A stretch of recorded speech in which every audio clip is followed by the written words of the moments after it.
Привет, Москва! Привет всем на международном фестивале комиксов Komisja. Dalsze ja буду говорить по-polski. Jestem Zawka, zajmuję się tworzeniem komiksów i ilustracji. Na festiwalu, na wystawie festiwalowej pokażę 3 plansze z komiksu Głodny Jaś i Żarłoczna Małgosia. Jest to mój pierwszy komiks, jaki opublikowałam, i jest to wariacja na temat znanej bajki o Jasiu i Małgosi.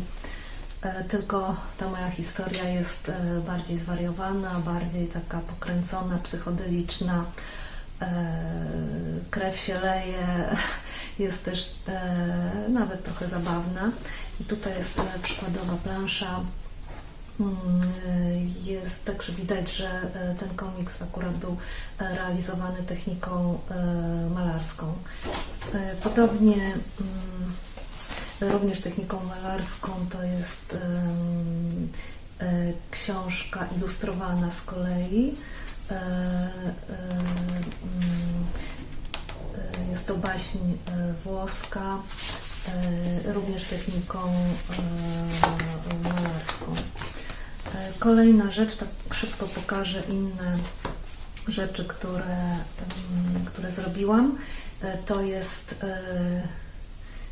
komiks, taki eksperyment, ponieważ ja lubię eksperymentować zarówno i w formie, jak i w sposobie prowadzenia narracji. I tutaj jest właśnie taka próba stworzenia z przypadkowych słów, które były podane jak co roku w przedsięwzięciu o nazwie Inktober, i z tych przypadkowych słów stworzyłam spójną historię. I ostatnia rzecz,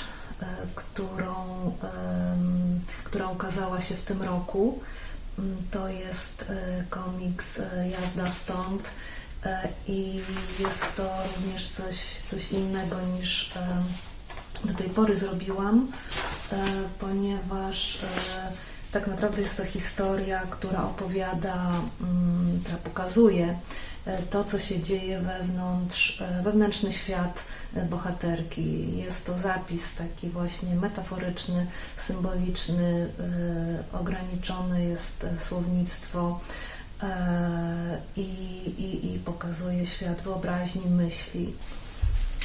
Jeśli chodzi o wpływ pandemii na moją twórczość komiksową, to wbrew pozorom ten wpływ był bardzo dobry. I też zbiegło się ta bardzo dziwna sytuacja, która pojawiła się właśnie na wiosnę, czyli globalny wybuch epidemii, te wszystkie ograniczenia, zupełnie jak w jakimś szalonym komiksie. To wpłynęło na moją pracę. Akurat tak się złożyło, to zbieg okoliczności, że komiks, nad którym pracowałam, właśnie dzieje się w takim świecie postapokaliptycznym, gdzie nastąpiła globalna katastrofa i potem bohaterowie tej opowieści próbują jakoś się w tym odnaleźć. I to akurat w tym czasie, kiedy wybuchła ta pandemia, ja pracowałam nad scenariuszem. Pracowałam już wcześniej, bo pomysł do tego komiksu pojawił się jeszcze w poprzednim roku, i nawet po wybuchu pandemii zastanawiałam się, czy się trochę nie spóźniłam z tym komiksem, no bo to, o czym chcę powiedzieć, to już się wydarzyło, no ale z drugiej strony wiadomo, że od wielu, wielu lat powstają utwory postapokaliptyczne i jest to taki znany nurt w filmach, w komiksach, wszędzie praktycznie. Więc to taki ten wpływ był dosyć właśnie specyficzny, i wiązało się to też z tym, że mimo ograniczeń i zakazu wychodzenia, to ja akurat, ponieważ była piękna wiosna, lato, więc bardzo często jechałam w las rowerem, i tu też zbieżność, ponieważ w tej historii, nad którą pracowałam, wciąż pracuję, już teraz bardziej na etapie szkiców wstępnych, to dużo tam scen dzieje się w lesie, więc jak jechałam do lasu, to mnie to też inspirowało. Dużo pomysłów wpadło mi wtedy. Miałam taką otwartą, można powiedzieć, głowę i te pomysły się pojawiały i wpływały na tą historię. Także to był mój osobisty wpływ pandemii. I myślę, że generalnie pozytywnie to wpłynęło. Wpływ pandemii w Polsce na polski komiks to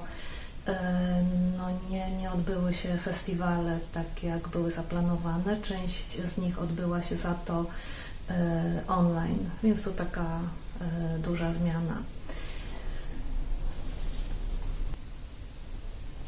Jeśli chodzi o polski komiks, jak ja to widzę, przede wszystkim widzę dużą różnorodność, bardzo dużo inspiracji ze świata. To jest oczywiście bardzo ważne, żeby się inspirować. Z jednej strony są te wpływy komiksu europejskiego, z tego francuskiego, frankofońskiego, co widać w precyzji, to już nawet tak od dawna. Wydaje mi się, że to jest taki główny nurt, który rozwinął się, rozwija się już od jakiegoś czasu, od kilku dekad, i jest to precyzja rysunku, jest to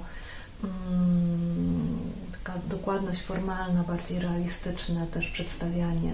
I jest ten drugi wpływ, jeśli można tak podzielić, tego komiksu bardziej światowego, opartego na eksperymencie, na szukaniu jakichś nietypowych rozwiązań,